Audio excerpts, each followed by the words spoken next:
Hello viewers, नमस्कार। तो आज मैं थोड़ा जल्दी मैंने ये वीडियो मैं पोस्ट कर रही हूँ। नॉर्मली मैं इतने फ्रीक्वेंटली वीडियोस अपलोड नहीं किया करती। तो ये वीडियो मैं इसलिए जल्दी अपलोड कर रही हूँ क्योंकि मेरे हाथ एक सुप्रीम कोर्ट का जजमेंट लगा, जिसे आप लोगों के साथ शेयर करने के लिए मैं काफ़ी एक्साइटेड हो गई। जैसा कि आप लोगों को पता ही होगा कि I am qualified and I am professional lawyer. So मैं सुप्रीम कोर्ट के जजमेंट्स देखती रहती हूँ, नए पुराने अपने केसेस के सिलसिले में। तो ये वाला जो जजमेंट था, ये मुझे थोड़ा सा ऐसा लगा कि अभी जो करंट सिनेरियो चल रहा है, जो रेड फोर्ट का जो ब्लास्ट हुआ है, ये कहीं ना कहीं उसको भी रिलेट कर रहा है, उसको इन्फ्लुएंस कर रहा है। तो इसलिए मेरा मन हुआ कि मैं इस पे वीडियो बनाऊं और आप लोगों के साथ शेयर करूं, क्योंकि इसमें ये एक बेल पिटीशन का मामला था। ये बेल पिटीशन पर जजमेंट सुप्रीम कोर्ट ने दिया था, और इसमें जो बेल पिटीशन को अपोज कर रहे थे वो थी हमारी नेशनल इन्वेस्टिगेटिंग एजेंसी। तो ठीक है, जब एनआईए इन्वॉल्व है तो ये तो हम सबको पता ही है कि ये आतंकवादी रिलेटेड होगी, कुछ टेररिज्म से रिलेटेड होगी। तो इसमें जो बेल पिटिशनर हैं, उनका नाम अगर मैं आपके साथ शेयर करूं तो हैं वो ज़हूर अहमद शाह वटाली, जिनकी उम्र 70 ईयर्स बताई गई थी उस समय में, जब का ये मामला है।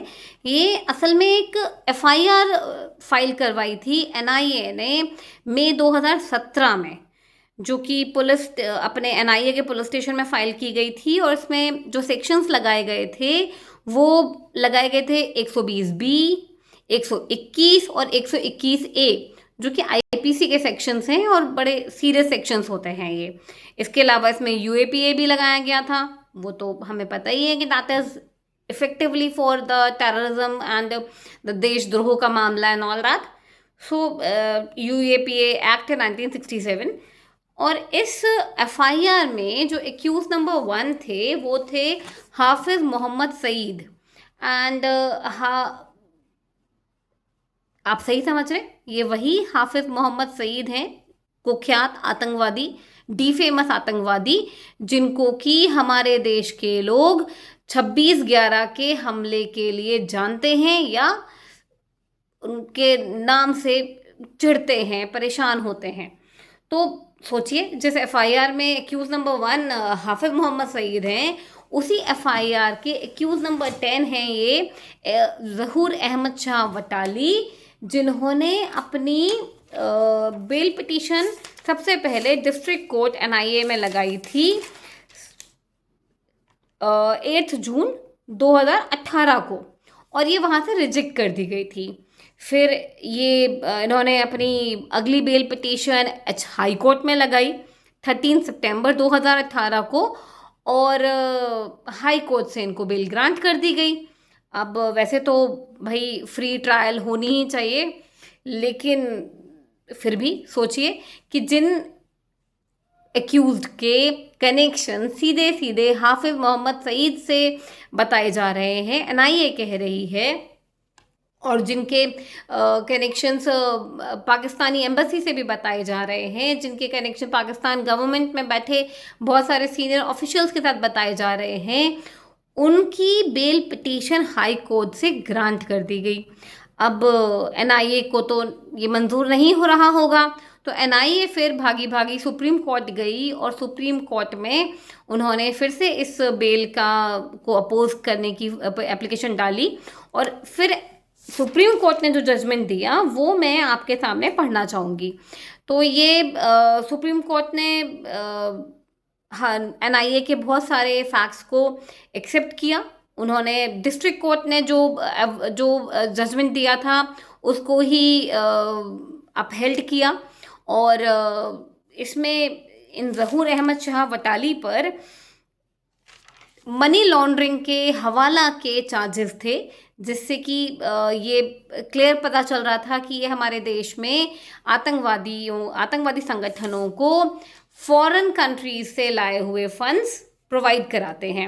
इसके लिए इन ज़हूर अहमद शाह वटाली ने अपनी कुछ फर्म्स खोल रखी थी, जिन फर्म्स के नाम अगर मैं आपको बताऊं तो ये हैं Trison farms and construction private limited, messrs Trison international, messrs Yaster enterprises, messrs 3Y, messrs Kashmir veneer industries, messrs 3 star. तो इन फर्म्स के थ्रू ये इनकी बैलेंस शीट्स में के थ्रू ये फॉरेन फंडिंग करते थे। फॉरेन फंडिंग जो अननोन सोर्सेज से होती थी और उसका कहीं कोई जिक्र इनके बैलेंस शीट्स और अकाउंट्स में नहीं होता था कि ये फंड्स कहाँ से आए हैं। और इसका भी जिक्र एनआईए ने किया और सुप्रीम कोर्ट ने उसको अपने जजमेंट में मेंशन किया कि जो इनके यहाँ के चार्टर्ड अकाउंटेंट्स थे, कॉस्ट अकाउंटेंट्स थे, उन्होंने विटनेस दिया कि भाई ये जो हमसे बैलेंस शीट पे साइन करवाए गए हैं ये हमें फोर्सफुली कराए गए हैं, हमारे पास फ़ोन कॉल्स आते हैं फॉरेन कंट्रीज से और हम पर दबाव बनाया जाता है कि हम इन बैलेंस शीट्स को और इनके अकाउंट्स को साइन करें। हम इनसे डॉक्यूमेंट्स मांगते हैं, डॉक्यूमेंट्स हमें प्रोवाइड नहीं किए जाते, हमसे सोर्स पूछते हैं किसी भी फंड का, वो हमें दिया नहीं जाता। और इस तरह के बहुत सारे चीज़ें हैं, बहुत सारे एविडेंसेस हैं। अगर आप कहेंगे तो मैं उसकी पूरी डिटेल आपको बताऊंगी, क्योंकि ये 100 पन्ने का जजमेंट है सुप्रीम कोर्ट का, सिर्फ और सिर्फ इस बेल पिटीशन पर। एक बेल पिटीशन पर 100 पेजेस का जजमेंट बड़ा होता है, माइंडेड। तो अगर आप कहेंगे तो मैं पूरा 100 पेज का जजमेंट आपके लिए डिटेल करूंगी। अभी के लिए इतना ही मेरे ख्याल से काफ़ी करते हैं हम। पर हाँ, लास्ट में आपको ये ज़रूर बताना चाहूँगी कि इन ज़हूर अहमद शाह वटाली के सुपुत्र हैं जिन्होंने इस बेल पिटीशन के जो एप्लीकेंट भी हैं अपने पिता के लिए, वो ये बेल पिटीशन फाइल उन्होंने ही करवाई है। वो एमबीबीएस के छात्र थे जम्मू एंड कश्मीर के मेडिकल कॉलेज में। सो मैंने बताया ना, ये आजकल के सिनेरियो में ये रिलेट कर रहा है कि ये एमबीबीएस के छात्र थे जम्मू एंड कश्मीर के मेडिकल कॉलेज में और आज की डेट में फुल फ्लैश डॉक्टर होंगे। 2013, 12, 13, 14, 15 में ये वहाँ पर छात्र थे और इनकी एक फीस का जो सुप्रीम कोर्ट ने जजमेंट में मेंशन किया है कि इनकी जो कॉलेज की फीस थी वो भी एक अननोन सोर्स से, दुबई की आईपी एड्रेस से एनईएफटी के द्वारा कॉलेज में सबमिट की गई है, जो कि 14 लाख रुपए है। तो सोचिए कि ये ज़हूर अहमद शाह वटाली के बेटे की मेडिकल कॉलेज की फीस दुबई से आई थी और अभी बहुत सारे डॉक्टर्स पकड़े गए हैं और उसमें जम्मू एंड कश्मीर के डॉक्टर्स ज़्यादा हैं। तो ये एक बहुत इम्पॉर्टेंट पॉइंट था जिसकी वजह से ये जजमेंट मुझे बहुत पिंच कर रहा था। और मैं इस जजमेंट में और बहुत लाखों और करोड़ों का जिक्र किया है सुप्रीम कोर्ट ने, वो सब मैं आपके साथ शेयर करूंगी अपने अगले वीडियो में, अगर आप कहेंगे कि मैं बताऊं आपको। तो अभी के लिए तो इतना ही काफ़ी है and thank you so much. जय श्री राम।